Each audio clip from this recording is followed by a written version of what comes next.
Welcome back to our YouTube channel. ഇന്ന് 4ാം ക്ലാസ്സിലെ 3ാമത്തെ അധ്യായമായ വിങ്ഡ് ബഡീസ് ചിറകുള്ള കൂട്ടുകാർ എന്ന പാഠഭാഗത്തിലെ നോട്ടുമായിട്ടാണ് എത്തിയിട്ടുള്ളത്. അതിലെ ഇംഗ്ലീഷ് മലയാളം മീഡിയംകാർക്ക് ആയിട്ട് 2 ലാംഗ്വേജിലുമുള്ള നോട്ടുകൾ ഉൾപ്പെടുത്തിയിട്ടുണ്ട്. മിക്കപ്പോഴും പാഠം സ്റ്റാർട്ട് ചെയ്തിട്ടുണ്ടാകാം, എങ്കിൽ പോലും കുട്ടികൾക്ക് വളരെ സിമ്പിളായ രീതിയിൽ പറഞ്ഞു കൊടുക്കാവുന്ന പോയിന്റ്സ് ഉൾപ്പെടുത്തിക്കൊണ്ടുള്ള ഒരു നോട്ടായതിനാൽ നിങ്ങളത് കാണുമെന്ന് പ്രതീക്ഷിക്കുന്നു. ഇതിനോടൊപ്പം തന്നെ LSS കുട്ടികൾക്കായിട്ട് കുറച്ച് കൂടുതൽ വിവരങ്ങൾ ഉൾപ്പെടുത്തിയിട്ടുണ്ട്. അത് LSS കുട്ടികൾ പ്രത്യേകമായിട്ട് നോട്ട് ചെയ്യേണ്ട ആവശ്യമുണ്ട്. കാരണം പുതിയ ടെക്സ്റ്റ് പുസ്തകങ്ങൾ വന്നതിന് ശേഷമുള്ള ആദ്യത്തെ LSS ആണ്. അതിനാൽ ഓരോ പോയിന്റും പഠിച്ചുകൊണ്ട് തന്നെ പോകണം. ഏതെല്ലാം ഭാഗങ്ങളിൽ നിന്നാണ് ചോദ്യം വരിക എന്ന് നമുക്കറിയില്ല. ഓക്കെ, നമുക്ക് സ്റ്റാർട്ട് ചെയ്യാം. വിങ്ഡ് ബഡീസ്, ചിറകുള്ള കൂട്ടുകാർ. ആദ്യം തന്നെ ഒരുപാട് ബേർഡ്സിന്റെ ചിത്രങ്ങൾ നമുക്ക് കാണാം. അതിലെ how do the birds differ, ഏതെല്ലാം തരത്തിലുള്ള പക്ഷികളാണ് ഉള്ളത്, അവ ഓരോന്നും വ്യത്യാസപ്പെട്ടിരിക്കുന്നത് എങ്ങനെയെല്ലാമാണ് എന്ന് ചോദിച്ചിട്ടുണ്ട്. ടെക്സ്റ്റ് ബുക്കിലുള്ള ചോദ്യമാണ്. They may differ from different reasons: color of their feathers, shape of the body, shape and colors of beaks. കൊക്കുകളുടെ ഷേപ്പും കളറും തമ്മിലുള്ള വ്യത്യാസം, മൂവ്മെന്റ്സ് അവരുടെ സഞ്ചരിക്കുന്ന രീതി, shapes and colour of eyes കണ്ണുകളിലെ നിറം, അവയുടെ കണ്ണിന്റെ ആകൃതി, അതിന്റെ വലിപ്പം, shape and colour of legs കാലിന്റെ വ്യത്യാസം, ആഹാര രീതി ഫുഡ്, സൗണ്ട് ആൻഡ് ബിഹേവിയർ ശബ്ദത്തിലും സ്വഭാവത്തിലുമുള്ള ഒരു വ്യത്യാസം, സൈസ് ഓഫ് എഗ് ഓരോ കിളികളുടെയും മുട്ടയുടെ വലുപ്പത്തിലുള്ള വ്യത്യാസം എന്നിവയെല്ലാമാണ് ബേർഡ്സ് എങ്ങനെ വ്യത്യാസപ്പെട്ടിരിക്കുന്നു എന്ന് കാണിക്കുന്നതിനുള്ള റീസൺസ്. അതിനെ തുടർന്ന് ശരീരത്തിൽ ഒരേ നിറത്തിൽ തൂവലുള്ള പക്ഷികളും അതുപോലെ തന്നെ ശരീരത്തിൽ പല നിറത്തിലുള്ള തൂവലുകളുള്ള പക്ഷികളെയും തരം തിരിക്കാനായിട്ട് ആവശ്യപ്പെട്ടിട്ടുണ്ട്. Birds with feathers of the same colour ഏതെല്ലാമാണ്? കാക്ക, ക്രോ, കുയിൽ, ഏഷ്യൻ കോയിൽ, അതല്ലെങ്കിൽ കോയൽ എന്ന് മാത്രം എഴുതിയാൽ മതി, തത്ത, പാരറ്റ്, പൂത്താങ്കിരി, യെല്ലോ ബിൽഡ്, ബാബ്ലർ. നെക്സ്റ്റ്, പല നിറത്തില് തൂവലുകളുള്ള പക്ഷികൾ ഏതെല്ലാമാണ്? ഇത് നിങ്ങൾ പഠിപ്പിക്കുമ്പോൾ പറ്റുമെങ്കിൽ അവയുടെ ചിത്രങ്ങൾ കൂടി കുട്ടികൾക്ക് കാണിച്ചു കൊടുക്കാനായിട്ട് ശ്രമിക്കുക. മയിൽ, പീക്കോക്ക്, വേഴാമ്പൽ, ഹോൺബില് നമുക്ക് സാധാരണയായിട്ട് കിട്ടുന്ന പിക്ചറിൽ തന്നെ യെല്ലോ ആൻഡ് ബ്ലാക്ക് കളർ നമുക്ക് കാണാം. നെക്സ്റ്റ് വൺ, കിങ് ഫിഷർ, പൊന്മാൻ, ലവ് ബേർഡ്സ്. മറ്റൊന്ന്, നമ്മുടെ ചുറ്റുവട്ടത്തും കാണുന്ന പക്ഷികൾ അഥവാ ബേർഡ്സ് അറൗണ്ട് അസ് ഏതെല്ലാമാണ് എന്നൊരു ചോദ്യം കൂടി നമുക്ക് ടെക്സ്റ്റ് ബുക്കിൽ കാണാം. ഏതെല്ലാമാണ് നമ്മുടെ ചുറ്റുമുള്ള പക്ഷികൾ? എരണ്ട, തിത്തിരി പക്ഷി, ചെങ്കണ്ണി തിത്തിരി, ചെമ്പൻ നത്ത്, കാട്ടുമൈന, ഇരട്ടവാലൻ, നാഗമോഹൻ. ഇതെല്ലാം നമുക്ക് ചുറ്റും കാണുന്ന പക്ഷികളാണ്.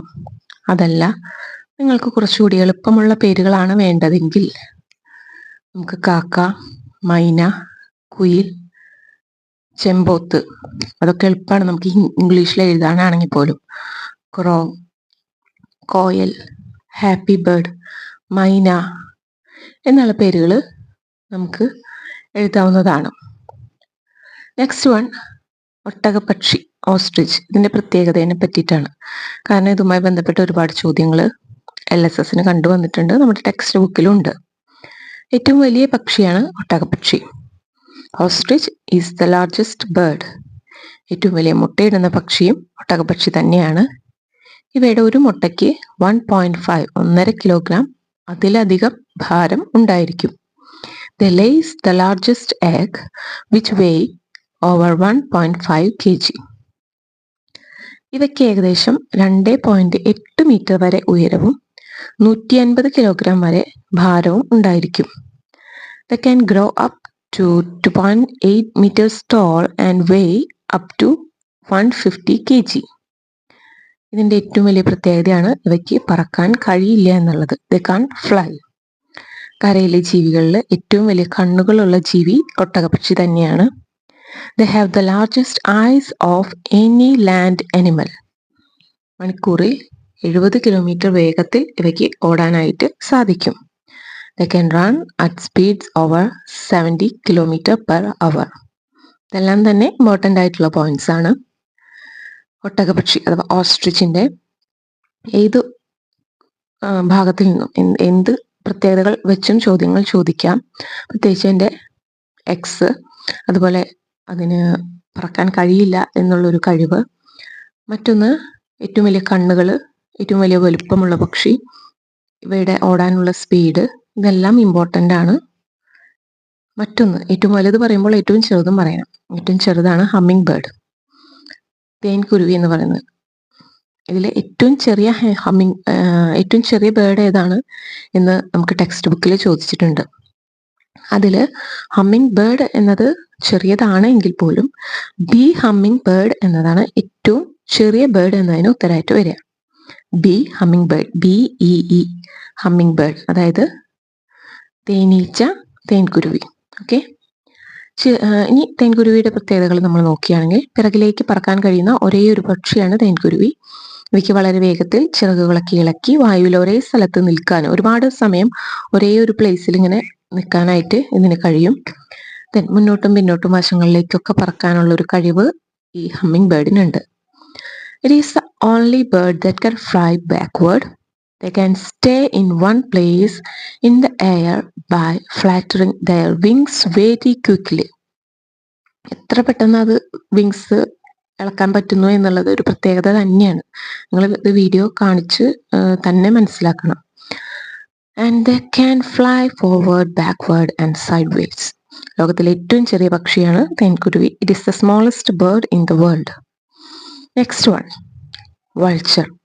Rupel's griffon കഴുകൻ, ഇംഗ്ലീഷിൽ റുപ്പൽസ് വൾച്ചർ എന്ന് പറയുന്നു. ഈ വൾച്ചറിനെ പറ്റിയിട്ടും ഒരു ചോദ്യം ടെക്സ്റ്റ് ബുക്കിലുണ്ട്. ഏറ്റവും ഉയരത്തിൽ പറക്കാൻ പറ്റുന്ന പക്ഷി ഏതാണ്? അത് വൾച്ചറാണ്. ലോകത്തിലെ ഏറ്റവും ഉയരത്തിൽ പറക്കാൻ കഴിയുന്ന പക്ഷിയാണ് റുപ്പൽസ് ഗ്രിഫൺ കഴുകൻ എന്നുള്ളത് വൾച്ചർ എന്ന് കുട്ടികൾ എഴുതിയാലും മതി. കറക്റ്റ് ആൻസർ ഇതാണ് വരിക. LSSകാര് റുപ്പൽസ് വൾച്ചർ എന്നുള്ളത് കൃത്യമായിട്ട് പഠിക്കുക തന്നെ വേണം.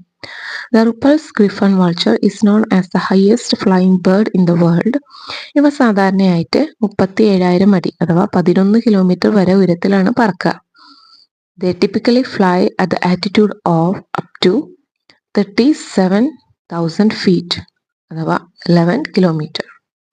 Then നമുക്ക് മറ്റൊരു ചോദ്യം നമ്മുടെ കയ്യിലുള്ളത് പറക്കാൻ കഴിയാത്ത പക്ഷികളെ പറ്റിയിട്ടാണ്. ഒരുപാട് പക്ഷികൾ പറക്കാൻ കഴിയാത്ത പക്ഷികളുണ്ട്. ഒരുപാട് നമുക്ക് ചുറ്റും കാണുന്ന പക്ഷികളെല്ലാം തന്നെ പറക്കുന്നതാണെങ്കിൽ പോലും പറക്കാൻ കഴിയാത്ത ഒരുപാട് പക്ഷികളുണ്ട്. അവ ഏതെല്ലാം എന്നാണ് ചോദിച്ചിട്ടുള്ളത്. ഒട്ടകപ്പക്ഷി ostrich, emu, kiwi, penguin, rhea. ഇതെല്ലാം തന്നെ പറക്കാൻ കഴിയാത്ത പക്ഷികളാണ്. നമുക്ക് പറക്കാൻ കഴിയാത്ത എന്ന് പറയുമ്പോൾ നമുക്ക് വേണമെങ്കിൽ ഡക്കിനെയൊക്കെ ആഡ് ചെയ്യാം. കാരണം ഡക്ക് ഒരുപാട് ദൂരത്തിലേക്കൊന്നും പറക്കില്ല, ജസ്റ്റ് ഒന്ന് പറന്ന് അപ്പുറത്തേക്ക് ചാടും. അതുപോലെ കോഴി, ഇതൊന്നും തന്നെ പറക്കാത്ത പക്ഷികൾ തന്നെയാണ്. ഓക്കെ, നെക്സ്റ്റ് വൺ, പക്ഷികളും അവയുടെ ആഹാരങ്ങളുമാണ്. തത്ത ധാന്യങ്ങളും നെല്ലിക്ക, മുളക് എന്നിവയാണ് കഴിക്കുന്നത്. പൊന്മാൻ മത്സ്യം, ചിന്നക്കുട്ടുറുവൻ ചെറുപഴങ്ങൾ അഥവാ കായ്കളാണ് കഴിക്കുന്നത്. കുയിൽ പഴങ്ങളാണ് കഴിക്കുന്നത്. മോതിരത്തത്ത പുൽവിത്തുകളും ധാന്യങ്ങളും പഴങ്ങളും കഴിക്കും. ഇരട്ടത്തലച്ചി പഴങ്ങൾ കഴിക്കും. നാട്ടുബുൾബുൾ പഴങ്ങൾ, പ്രാണികൾ എന്നിവയെ കഴിക്കും. ഇത്തിക്കണ്ണിക്കുരുവി തേൻ, പഴങ്ങൾ എന്നിവ കഴിക്കും. തേൻകിളി തേൻ, ഷഡ്പദങ്ങൾ, ചിലന്തി. നാട്ടുവേലിത്തത്ത തുമ്പി, പാറ്റകൾ, ഈച്ചകൾ. മരംകൊത്തി പ്രാണികളെയും പുഴുക്കളെയും. മഞ്ഞക്കിളി കമ്പിളിപ്പുഴുക്കൾ, പ്രാണികൾ. കാട്ടിലവൻ്റെ തേൻ. മഞ്ഞക്കറുപ്പൻ ചെറുപഴങ്ങളും പുഴുക്കളും ചെറുപ്രാണികളും ഷഡ്പദങ്ങളും കഴിക്കും. തീക്കുരുവി പ്രാണികൾ, ഷഡ്പദങ്ങൾ എന്നിവയെ കഴിക്കുന്നു. ആനറാഞ്ചി പ്രാണികൾ, ഷഡ്പദങ്ങൾ. കാക്ക പ്രാണികൾ, മറ്റു വേസ്റ്റ് മെറ്റീരിയൽസ് എല്ലാം തന്നെ കഴിക്കും. കാടുമുഴക്കി പ്രാണി, തേൻ, ഷഡ്പദം. വയൽക്കോതി കത്രിക ചെറുപ്രാണികൾ, ഷഡ്പദങ്ങൾ, ഈച്ചകൾ, തുമ്പികൾ. വണ്ണാത്തിപ്പുള്ള് പ്രാണികൾ, പുഴുക്കൾ, മുരുക്ക്, തേൻ എന്നിവ കഴിക്കും. മൈന, പുൽച്ചാടി, ആലിൻപഴം, അരിപ്പൂ ചെടിയുടെ പഴം. നാഗമോഹൻ പാറ്റകൾ, ഈച്ചകൾ, ഷഡ്പദങ്ങൾ. കുളക്കോഴി ചെറിയ ജലജീവികൾ. മീൻകൊത്തി, പരൽ, കൈലി തുടങ്ങിയ ചെറിയ മത്സ്യങ്ങളെയാണ് മീൻകൊത്തി സാധാരണയായിട്ട് കഴിക്കുക. എരണ്ട ജലസസ്യങ്ങൾ, ചെറിയൊരു സ്റ്റേക്കാണ്. എരണ്ട ജലസസ്യങ്ങൾ കഴിക്കുന്നത്. ചിന്നമുറ്റി, മത്സ്യം, തവള, ജലജീവികൾ എന്നിവ കഴിക്കുന്നു. അതുപോലെ കാലിമുട്ടി, പ്രാണികൾ, പുൽച്ചാടികൾ എന്നിവയെ കഴിക്കുന്നു. ഇതിൻ്റെ ഇംഗ്ലീഷിലുള്ളൊരു ട്രാൻസ്ലേഷനും കൂടി അതിനോട് ചേർന്ന് കൊടുക്കുന്നുണ്ട്. കിങ് ഫിഷർ ഫിഷിനെ കഴിക്കുന്നു. Small minivet small foods, kernels, pepper. Asian കുയില് fruits. Rose ringed parakeet grains, berries, fruits. Greater racket tailed drongo fruits. Red vented bulbul fruits, insects. House sparrow, honey, fruit. Purple rumble, sunbird, honey, insects, spiders. Jungle myna, dragonflies, moth, flies. Woodpecker, insects, caterpillars, beetles. Black hooked oriole,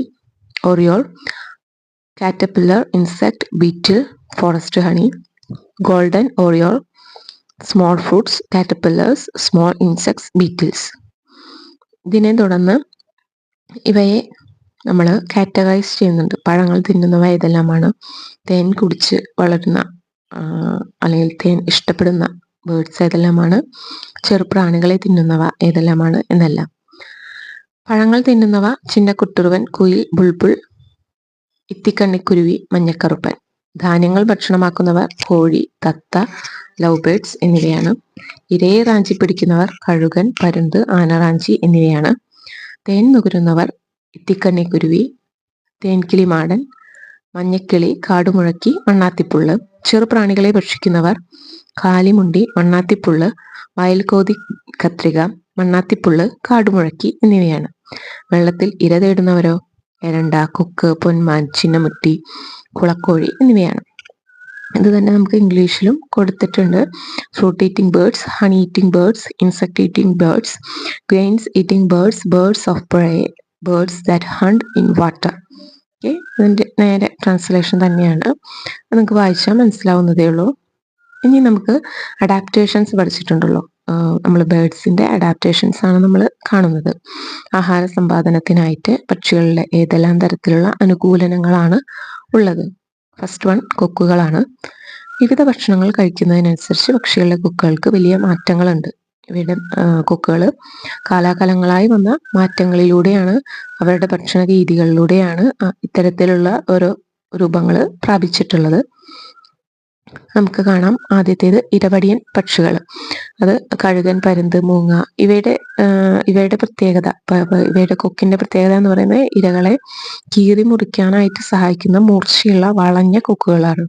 തേൻ കുടിക്കുന്ന പക്ഷികളിൽ നിന്ന് ശ്രദ്ധിച്ചു നോക്കൂ. തേൻ കുടിക്കുന്ന പക്ഷികൾ അവയ്ക്ക് പൂക്കളിൽ നിന്ന് തേൻ കുടിക്കാൻ സഹായിക്കുന്ന നീളമുള്ള കുഴൽ രൂപത്തിലുള്ള കൊക്കുകളാണ് അവയ്ക്കുള്ളത്. ധാന്യങ്ങൾ, വിത്തുകൾ എന്നിവയൊക്കെ കഴിക്കുന്നവ വിത്ത് പൊട്ടിക്കാൻ സഹായിക്കുന്ന കട്ടിയുള്ള കൂർത്ത കൊക്കുകളാണ് ഉള്ളത്. വെള്ളത്തിൽ നിന്ന് ഭക്ഷണം കഴിക്കുന്നവ ഏതെല്ലാമാണ്? വെള്ളത്തിൽ നിന്ന് ഇര തേടുന്നവര് എരണ്ട, കൊക്ക്, പൊന്മാൻ, കുളക്കോഴി. അവയുടേതൊന്ന് ആലോചിച്ച് നോക്കാം. വെള്ളത്തിൽ നിന്ന് ഭക്ഷണം കൊത്തിയെടുക്കാൻ സഹായിക്കുന്ന പരന്ന എന്നാൽ കൂർത്തതുമായിട്ടുള്ള ഒരു കൊക്കുകളാണ് അവയുടേത്. അവയുടെ കാലുകളും നഖങ്ങളും ഇതേപോലെ വ്യത്യസ്തമാണ്. ഭക്ഷണം പിടിക്കാൻ പക്ഷികൾ അവയുടെ കാലുകളും നഖങ്ങളും ഉപയോഗിക്കാറുണ്ട്. ഇരവടിയൻ പക്ഷികൾ ഇരകളെ മുറുക്കെ പിടിക്കാൻ സഹായിക്കുന്ന ശക്തമായ കാലുകളും കൂർത്ത നഖങ്ങളുമാണ് അവയ്ക്കുള്ളത്. കൊത്തികളാണെങ്കിൽ മരത്തിൽ പിടിച്ചിരിക്കാനും മരത്തിൽ നിന്ന് ഭക്ഷണം കണ്ടെത്താനും കാലുകൾ ഇവയെ സഹായിക്കുന്നു. കൊക്കുകളും താറാവുകളും ചെളിയിൽ നിന്നും വെള്ളത്തിൽ നിന്നും ഭക്ഷണം എടുക്കാൻ സഹായിക്കുന്ന നീളമുള്ള കാലും ചർമ്മബന്ധിതമായ, അതായത് വെബ്ഡ് ഫീറ്റ്, നമ്മൾ മുമ്പ് പഠിച്ചിട്ടുള്ളതാണ് വെബ്ഡ് ഫീറ്റ്, അത്തരത്തിലുള്ള വിരലുകളും ഇവയ്ക്കുണ്ട്. കാഴ്ചശക്തിയും കേൾവി ശക്തിയും ഇവയ്ക്ക് ആഹാര സമ്പാദനത്തിന് ഹെൽപ്പ് ചെയ്യും. അതെങ്ങനെയാണ്? ഇരവടിയൻ പക്ഷികളിലെ വളരെ ദൂരെയുള്ള ഇരകളെ പോലും കൃത്യമായി കാണാനുള്ള ശക്തി, കാഴ്ചശക്തി. മൂങ്ങകൾക്ക് രാത്രിയിൽ ഇര തേടുന്ന മൂങ്ങകൾക്കാണെങ്കിലോ മങ്ങിയ വെളിച്ചത്തിൽ പോലും കാണാനും ശബ്ദം മനസ്സിലാക്കി അവയുടെ സ്ഥാനം മനസ്സിലാക്കാനും കഴിയും. ഇതെല്ലാം തന്നെ നമുക്ക് ഇംഗ്ലീഷിലും ട്രാൻസ്ലേറ്റ് ചെയ്ത് നൽകിയിട്ടുണ്ട്. Advantages of birds for food collection. അത് ഓരോ പ്രത്യേകതകൾ. ഇപ്പം നമ്മൾ പറഞ്ഞ പോലെ beaks, legs and close. Legs and close എന്ന് പറഞ്ഞാൽ അവയുടെ കാലും കൂർത്ത നഖങ്ങളും. അതുപോലെ ഐസൈറ്റ്, ഹിയറിംഗ്. ഇതെല്ലാം തന്നെ ഇവയുടെ ഭക്ഷണം പിടിക്കുന്നതിന്, കണ്ടെത്തുന്നതിന് സഹായിക്കുന്ന ഭാഗങ്ങളാണ്. പക്ഷികളും അവയുടെ വാസസ്ഥലങ്ങളും. പക്ഷികളും അവയുടെ വാസസ്ഥലങ്ങളും എന്ന ഭാഗത്തില് ഏതെല്ലാം സ്ഥലങ്ങളിലാണ് പക്ഷികൾ വസിക്കുന്നത് എന്നാണ് കാണിക്കുന്നത്. വനങ്ങളും കാടുകളും, ഫോറസ്റ്റ്, വുഡ്സ് ഏരിയകളിൽ പക്ഷികൾ താമസിക്കുന്നുണ്ട്. അത് ഏതെല്ലാം പക്ഷികളാണ്? മരംകുത്തി, കാട്ടുകോഴി, വേഴാമ്പല് എന്നിവയൊക്കെയാണ് ഈ ഫോറസ്റ്റിലും വുഡ്സിലൊക്കെ ആയിട്ട് കാണുന്നത്. ഇംഗ്ലീഷിൽ ജംഗിൾ ഫൗൾ, ഹോൺബിൽസ് ഇവയൊക്കെ. നെക്സ്റ്റ് വൺ, തണ്ണീർത്തടങ്ങൾ, പുഴയോരങ്ങൾ, കായലുകൾ, അതായത് wetlands, river banks, back waters ഈ ഏരിയയിൽ കാണുന്നവയാണ് താറാവ്, കൊക്കുകൾ, നീർക്കാക്കകൾ, മീൻകൊത്തികൾ തുടങ്ങിയ പക്ഷികൾ. ഇതോടൊപ്പം തന്നെ ദേശാടന പക്ഷികളും ഇവിടെയെല്ലാം എത്തുന്നതാണ്. Ducts, cranes, king fishers, mostly migratory birds ഇവയെല്ലാം പുഴയോരങ്ങൾ, കായലുകൾ, പാടങ്ങൾ എന്നിവയിൽ കാണാം. തണ്ണീർത്തടങ്ങളിലും പുഴയോരങ്ങളിലും കായലുകളിലൊക്കെ കാണുന്നത് പോലെ തന്നെ നഗരങ്ങളിലും ഗ്രാമങ്ങളിലും കാക്കകളും കുരുവികളെയും മൈനകളെയും പ്രാവുകളെയൊക്കെ നമുക്ക് കാണാം. സിറ്റീസ്, വില്ലേജസ് എന്നീ ഏരിയകളിൽ ഏറ്റവും കൂടുതൽ നമ്മൾ കാണുന്ന ബേർഡ്സ് ഇവയെല്ലാമാണ്. തത്തകൾ, അതുപോലെ മൈനാസ്, സ്പാരോസ്, ക്രോസ്. അതുപോലെ തന്നെ നെക്സ്റ്റ് പിന്നെ കാണുന്ന നമ്മൾ ബേർഡ്സിനെ കാണുന്ന ഏരിയ പുൽമേടുകളും കൃഷിയിടങ്ങളുമാണ്. Grasslands and farmlands. അവിടെ കാണുന്ന ബേർഡ്സ് ഏതെല്ലാമാണ്? Red, wattled, lapwing and quails, അതായത് കാടകൾ, ചെങ്കണ്ണി, തിത്തിരി എന്നിവയെല്ലാമാണ് പുൽമേടുകളിലും കൃഷിയിടങ്ങളിലും. നമ്മുടെ ഭാഗങ്ങളിൽ അധികം കാണുന്ന ബേർഡ്സ് അല്ല, എന്നാൽ നമുക്ക് ക്വൈൽസിനെ അഥവാ കാടകളെ നമുക്ക് പറയാം. കൃഷിയിടങ്ങളിലൊക്കെ ചെറിയ ചെറിയ കാടകൾ നമ്മൾ കൃഷിയിടങ്ങളിൽ കാണാറുണ്ട്. പിന്നെ അവിടെ ഡക്സ് നമുക്ക് ഇൻക്ലൂഡ് ചെയ്യാം, അതുപോലെ തന്നെ ക്രെയിൻസ് ഇൻക്ലൂഡ് ചെയ്യാം. പർവ്വതങ്ങളിലും ഉയർന്ന പ്രദേശങ്ങളിലും നമ്മൾ നേരിട്ട് കണ്ടിട്ടില്ലാത്ത ഏരിയാസ് ആണ് മൗണ്ടൻസ് ആൻഡ് ഹൈലാൻഡ്സ്. ഇവിടെ നമുക്ക് കാണുന്ന ബേർഡ്സ് ആണ് കഴുകന്മാര്, അതുപോലെ ഇരപിടിക്കുന്ന, അതായത് വലിയ അനിമൽസിനെ അല്ലെങ്കിൽ മൊയിലുകളെയൊക്കെ പിടിച്ചു തിന്നുന്ന തരത്തിലുള്ള ബേർഡ്സ്. ഇതെല്ലാമാണ് ഈ പർവ്വതങ്ങളിലും ഉയർന്ന പ്രദേശങ്ങളിലും കാണാം. അവർക്ക് ഉയർന്ന് പറക്കാനുള്ള ഒരു കഴിവുള്ള ബേർഡ്സ് ആയിരിക്കും വൾച്ചേഴ്സ്. അതുപോലെ ബേർഡ്സ് ഓഫ് പ്രേ എന്നിവയെല്ലാമാണ് ഇത്തരം മലനിരകളിലൊക്കെ കാണാനായിട്ട് സാധിക്കുന്നത്. തുടർന്ന് പക്ഷികളെയും അവയുടെ കൂട്, ബേർഡ്സ് ആൻഡ് ദെയർ നെസ്റ്റ് എന്ന ഒരു ടോപ്പിക്കാണ്. എന്തിനെല്ലാമാണ് പക്ഷികൾക്ക് കൂടുകൾ? ഈ ഒരു ആക്ടിവിറ്റിയാണ് നമുക്ക് കഴിഞ്ഞ ഒരു എക്സാമിന് വന്നിരുന്നത്. പക്ഷികൾ കൂടുണ്ടാക്കുന്നത് മുട്ടയിടാനും കുഞ്ഞുങ്ങളെ സംരക്ഷിക്കാനും വേണ്ടിയാണ്. Birds build nest to lay eggs and protect their young ones. പക്ഷികളുടെ കൊക്കുകളുടെ ആകൃതി, വലിപ്പം, നിർമ്മാണ വസ്തുക്കൾ, കൂടൊരുക്കുന്ന സ്ഥലം, മുട്ടകൾ എന്നിവയിലെല്ലാം വ്യത്യാസങ്ങളുണ്ട്. അതുകൊണ്ട് തന്നെ പക്ഷികളെ കുറിച്ച് നമ്മൾ പഠിക്കുമ്പോൾ നമുക്ക് കാണാം ഇവയുടെ ഷേപ്പ്, സൈസ്, അവരേതെല്ലാം സ്ഥലങ്ങളിലാണ് കൂടുണ്ടാക്കുന്നത്, location, materials, method of construction ഇതെല്ലാം തന്നെ ഡിഫറെൻ്റ് ആയിരിക്കും. പിന്നെ ഇതിൽ നെക്സ്റ്റ് കൊടുത്തിരിക്കുന്നതിൽ ഒരു ചെറിയൊരു മിസ്റ്റേക്ക് ഉണ്ട്. പക്ഷികളെ കുറിച്ചുള്ള പഠനമല്ല കാലിയോളജി, പക്ഷികളുടെ നെസ്റ്റ്, കൂടിനെ കുറിച്ചുള്ള ഒരു ശാസ്ത്രീയമായ പഠനമാണ് കാലിയോളജി എന്നറിയപ്പെടുന്നത്. The scientific study of birds their nest is called കാലിയോളജി.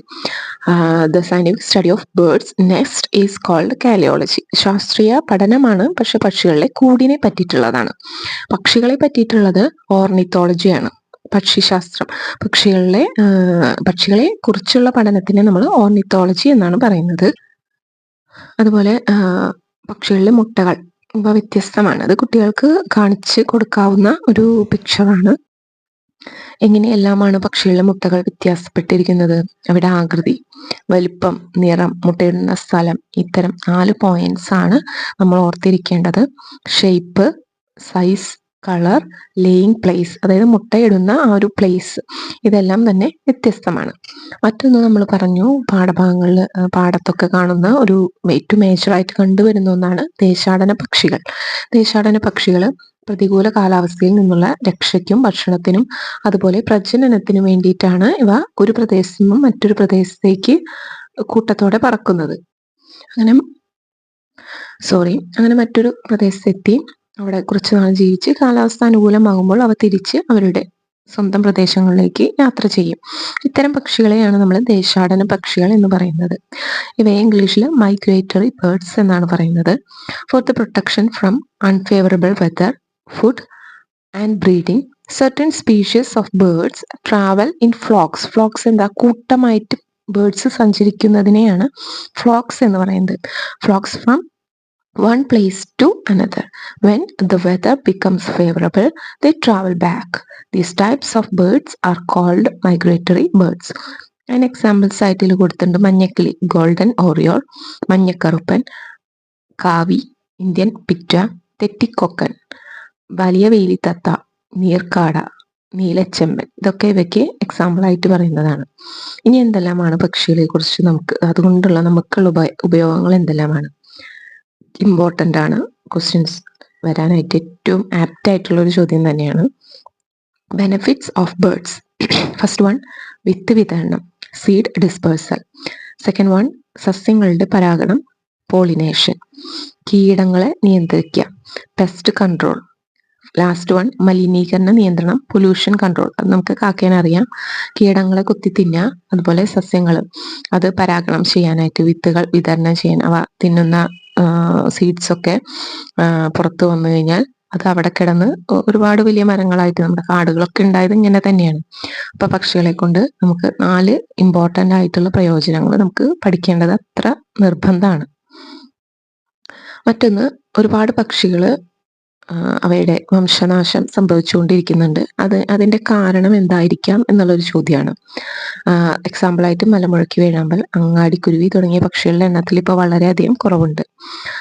Hornbill, great ഹോൺബിലാണ് മലമുഴക്കി വേഴാമ്പൽ, ഹൗസ് പാരോ ആണ് അങ്ങാടിക്കുരുവി. ഇവയുടെ കുറവിൻ്റെ കാരണം ഫസ്റ്റ് വൺ, ഭക്ഷണ സാധനങ്ങളുടെ ലഭ്യതക്കുറവ്, സ്കേഴ്സിറ്റി ഓഫ് ഫുഡ് ഐറ്റംസ്, ഉയരം കൂടിയ വൃക്ഷങ്ങളുടെ അഭാവം, ലാക്ക് ഓഫ് ടോൾ ട്രീസ്, മനുഷ്യ സാമീപ്യം, ഹ്യൂമൻ പ്രോക്സിമിറ്റി, കാലാവസ്ഥാ വ്യതിയാനം, ക്ലൈമറ്റ് ചേഞ്ച്, മലിനീകരണം, പൊല്യൂഷൻ, രാസവള പ്രയോഗം, യൂസ് ഓഫ് കെമിക്കൽ ഫെർട്ടിലൈസേഴ്സ്, അമിത കീടനാശിനി പ്രയോഗം, excessive use of pesticides, hunting, അതായത് വെടിവെച്ച് കൊല്ലല്.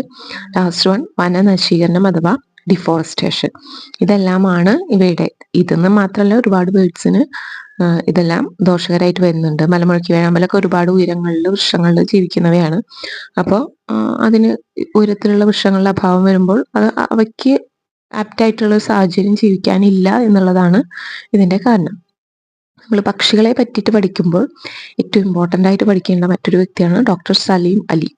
അദ്ദേഹത്തിൻ്റെ തട്ടേക്കാടൊക്കെ നിങ്ങൾ സന്ദർശിച്ചിട്ടുണ്ടെങ്കിൽ നിങ്ങൾക്ക് കാണാം. അദ്ദേഹത്തിൻ്റെ വലിയൊരു അദ്ദേഹത്തെ പറ്റി പറയുന്ന അദ്ദേഹത്തിൻ്റെ ജീവചരിത്രം, അദ്ദേഹത്തിൻ്റെ ഒരു ഗാലറി ഒക്കെ അവിടെ അവൈലബിൾ ആണ്. നിങ്ങൾക്ക് പറ്റുമെങ്കിൽ അവിടെ പോയിട്ട് സന്ദർശിക്കണം. തട്ടേക്കാട്, എറണാകുളത്ത് തട്ടേക്കാട് ഡോക്ടർ സലീം അലിയുടെ ഒരു പക്ഷി സങ്കേതം, അദ്ദേഹത്തിൻ്റെ പേരിലുള്ള ഒരു പക്ഷി സങ്കേതം തന്നെയുണ്ട്. ഇന്ത്യയുടെ പക്ഷി മനുഷ്യൻ എന്നറിയപ്പെടുന്നത് ഡോക്ടർ സലീം അലിയാണ്, bird man of India. His birthday November 12 is celebrated as national bird watching day. അതായത് ദേശീയ പക്ഷി നിരീക്ഷണ ദിനമായിട്ട് ആചരിക്കുന്നത് ഡോക്ടർ സലീം അലിയുടെ ജനന ദിവസമാണ്. ഇദ്ദേഹത്തിന്റെ ഓട്ടോബയോഗ്രഫിയുടെ പേരാണ് ഒരു കുരുവിയുടെ പതനം, the fall of A sparrow. Next one, important ആയിട്ടുള്ള പക്ഷി സങ്കേതങ്ങൾ. LSS കുട്ടികൾ നിർബന്ധമായിട്ട് പഠിക്കേണ്ട ഒരു ഭാഗമാണ്. കുമരകം പക്ഷി സങ്കേതം കോട്ടയം ജില്ലയിലാണ് സ്ഥിതി ചെയ്യുന്നത്. വേമ്പനാട്ട് കായലിന്റെ തീരത്താണ് ഇത് സ്ഥിതി ചെയ്യുന്നത്. കുമരകം പക്ഷി സങ്കേതം, വേമ്പനാട് പക്ഷി സങ്കേതം എന്നറിയപ്പെടുന്നതാണ് കുമരകം പക്ഷി സങ്കേതം. കുമരകം പക്ഷി സങ്കേതം സ്ഥാപിച്ചത് ആൽഫ്രഡ് ജോർജ് ബേക്കർ എന്ന വ്യക്തിയാണ്. നെക്സ്റ്റ് വൺ, ചൂലന്നൂർ പക്ഷി സങ്കേതം. ചൂലന്നൂർ എന്ന് പറയുമ്പോൾ നമ്മൾ പെട്ടെന്ന് ആലോചിക്കുക, ചൂല് പോലെ ഒന്ന് ആലോചിക്കുക, നമ്മുടെ മയിലിന്റെ പീലി അല്ലെ. ഇത് സ്ഥിതി ചെയ്യുന്നത് പാലക്കാടാണ്. കേരളത്തിലെ ഏക മയിൽ സംരക്ഷണ കേന്ദ്രം എന്ന് പറയുന്നത് ചൂലന്നൂർ പക്ഷി സങ്കേതമാണ്.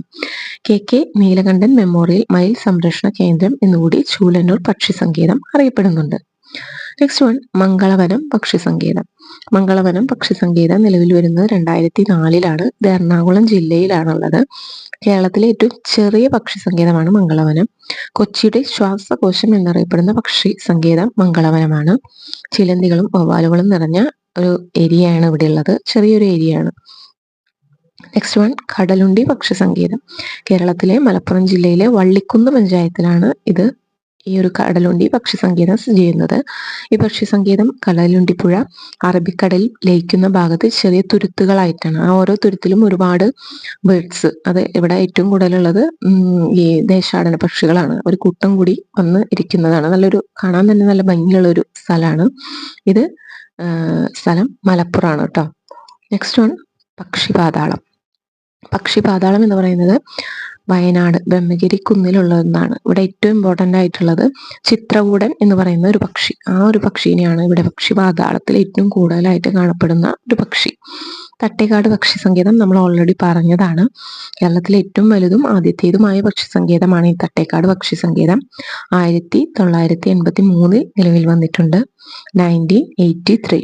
ഡോക്ടർ സലീം അലിയുടെ പേരിലുള്ള പക്ഷി സങ്കേതമാണ്.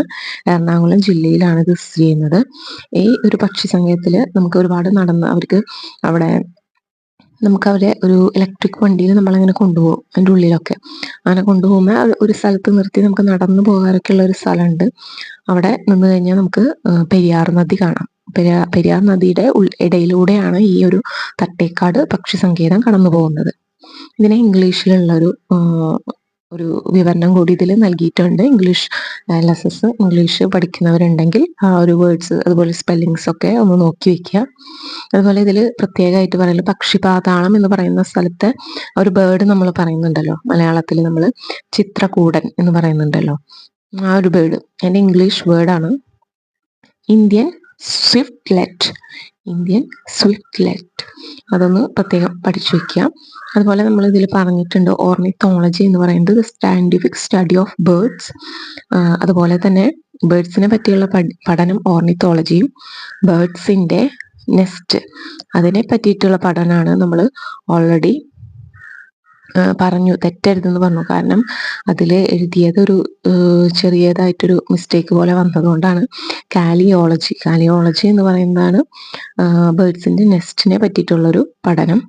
അതുപോലെ ബേർഡ്സിനെ പറ്റിയിട്ട് ഓർണിത്തോളജി. ഇത്രയും ഭാഗങ്ങളാണ് ഈ ഒരു പാഠവുമായി ബന്ധപ്പെട്ട് നമുക്ക് പഠിക്കാനുള്ളത്. തീർച്ചയായിട്ടും ഈ ഒരു വീഡിയോ നിങ്ങൾക്ക് യൂസ്ഫുൾ ആയി എന്ന് തന്നെ കരുതുന്നു. നന്ദി.